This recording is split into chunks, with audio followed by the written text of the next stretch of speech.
What's going on YouTube? I'm Z Crames. Welcome back to the channel. If you're new here, welcome. So something that's been bothering me for a long time is my radio button doesn't work. Essentially, it's a very common E46 issue, and the fix for it is only about $30 if you do it yourself. So I bought this little plastic part, and I'm going to take my radio out and put it back in. To start the process, you take this trim off and then this trim off. What I noticed is this trim was actually bothering me. It was flopping around, and it looks like the reason is, number one, the clip over here back there was missing.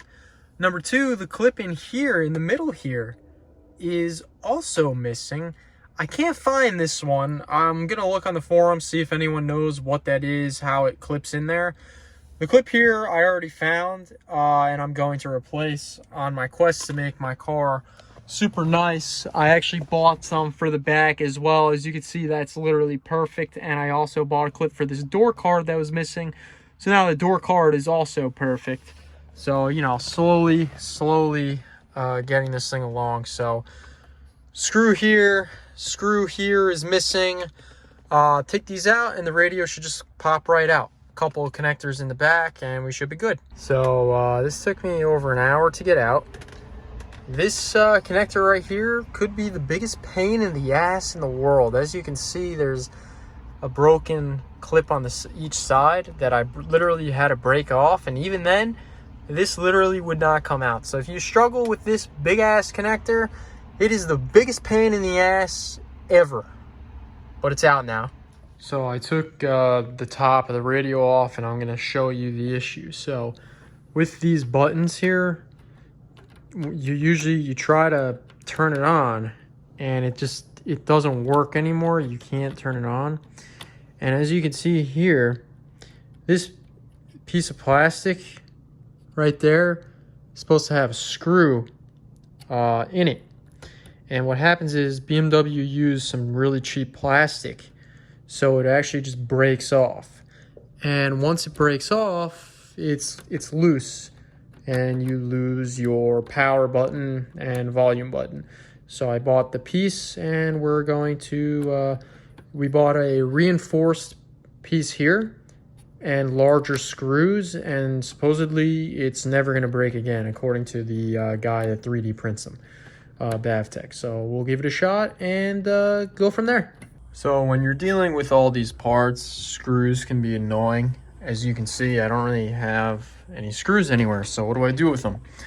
Well, I'm very paranoid about losing screws, so when I take something apart, I'll actually put it where it's supposed to go. For example, there's 4 screws that hold this board in, and I just pop them back in place. There's 1, there's 2, 3, and 4. And I just kind of, that's how I do screw management. Same here, 4 screws that hold this on, I just pop them back in so I don't lose them. 1, 2, 3, 4. And that's kind of what I do. And it also helps me because every screw, even though they're mostly the same size, they all are in the same location.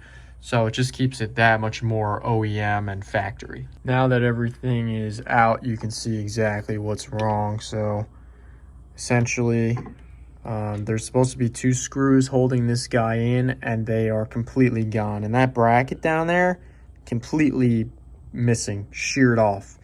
So, and then the one at the top as well. And both the screws are gone. I don't know where they are. They didn't fall out when I took the radio out or anything, so I think they're just missing. I really don't know. There was a piece of white plastic that fell out, so I assume that was the mounting bracket. But again, don't know where those screws are. But anyway, I'll put the new one in and get back to you. All right, finally got this guy out. Here's the new piece. As you can see, it's a lot more reinforced where the screws go. They're not just gonna rip out. 3D printed, very nice, cool. And it comes with these beefy screws, a lot beefier than the ones previously. So this button's never gonna break again. It's gonna be sweet. Here it is, all done, all installed. As you can see, the button now clicks and the knob turns.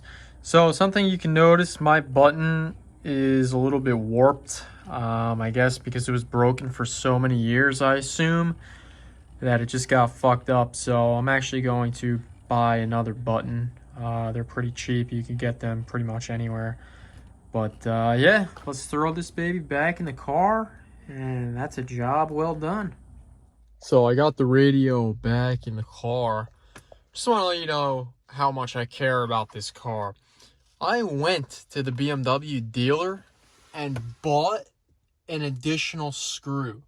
And it's the actual screw that belongs in that spot with the markings and everything. So, like, when I say I want this car to be perfect, I literally want this thing to be perfect. I'm going to put the trim in, and I'm going to put the another clip. I bought the clip. It's right there. And also, I had to epoxy this back in. It snapped off, unfortunately. Now it's not. I mean, this JB plastic weld is insane. It's probably stronger than it's ever been. It's never going to break again. So, I'm going to put this baby back on and see you guys in a minute. Everything is now back into place. I put a few new clips in. This is finally not flopping around. It's still a little soft here, but I looked it up. I guess that's kind of normal.